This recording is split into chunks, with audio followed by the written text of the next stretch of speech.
Bismillahirrahmanirrahim. Segala puji bagi Allah, Tuhan semesta alam. Salawat dan salam kita haturkan kepada semua Nabi Allah, terkhusus Nabi terakhir kita, Muhammad Sallallahu Alaihi Wasallam. Assalamualaikum warahmatullahi wabarakatuh. Saya kembali lagi di Wising karena ada sesuatu yang sangat urgent. Terima kasih. Hari ini hari ke-28 Jumadil Akhir 1445 Hijriah, dan kita baca Quran surat Al-Fatihah, Quran surat Al-Muzammil sampai dengan Quran surat Al-Mursalah. Dan topik kita hari ini adalah perdebatan di kalangan ulama tentang kisah Ashabul Kahfi.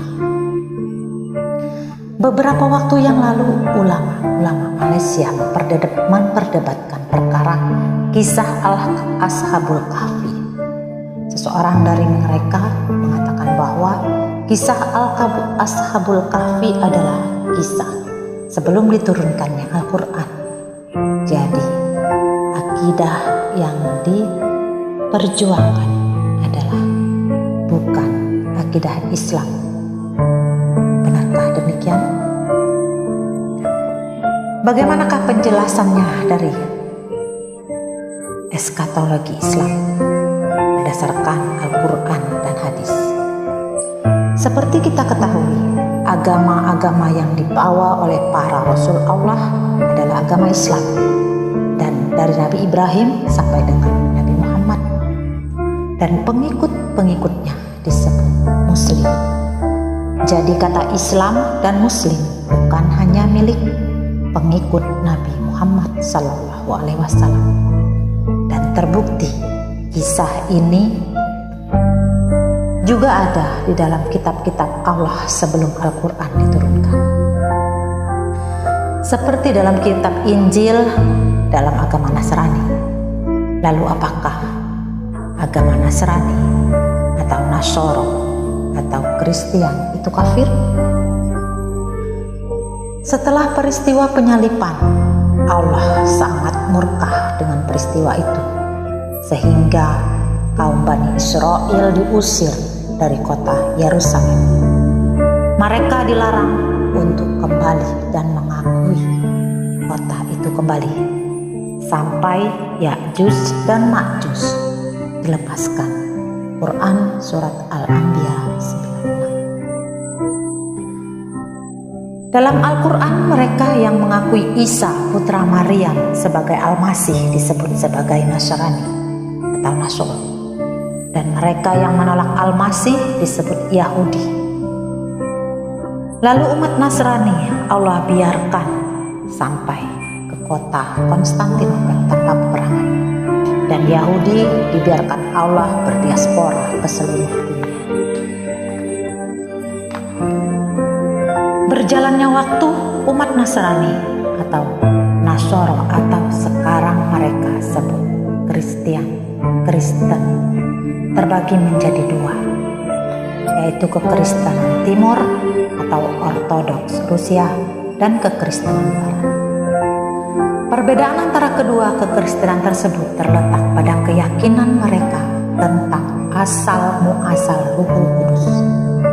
Kekristenan Timur atau Ortodoks Rusia sampai saat ini tetap berkeyakinan bahwa Ruhul Kudus berasal dari Tuhan Bapa atau Tuhan Yang Maha Esa. Ini sama seperti saat para pendeta Nasrani menanyakan pada Rasulullah Sallallahu Alaihi Wasallam sesaat setelah beliau memproklamirkan diri sebagai seorang Rasul, dan Al-Quran menjawab, Roh berasal dari Allah atau berasal dari Tuhan Bapa. Sedangkan kekristenan Barat berkeyakinan bahwa Ruhul Kudus berasal dari Tuhan Bapa dan Tuhan Anak. Disinilah Allah cap sirik terhadap kekristenan Barat. Jadi masalah Trinitas memang sudah ada sejak zaman dahulu, dan sangat jelas dan terang bagi kita bahwa Nasrani atau kekristenan yang masih mengikuti ajaran Nabi Isa alaihissalam adalah kekristenan Ortodoks Timur atau Rusia. Dan lihat dari cara mereka berdoa, dari awal tangan mereka menunjuk ke arah dahi, terus ke dada sebelah kanan, terus ke kiri. Sama seperti umat muslim yang lain, pasti mengawali sesuatu dari kanan ke kiri. Dan sebaliknya, kekristenan barat dari kiri ke kanan. Jadi apakah kekristenan timur atau Ortodoks Rusia ini Islam? Ya, mereka juga masih mensucikan hari Sabat, sehingga pada hari Sabtu mereka tidak bekerja, mereka berdoa. Sama seperti dalam Al-Quran, Allah meletakkan 6 surat terpanjang di awal Al-Quran. Dan pada hari ke-7 Allah menyambungkan 2 surat tanpa kata bismillah di antaranya, yaitu surat Al-Anfal dan surat At-Taubah.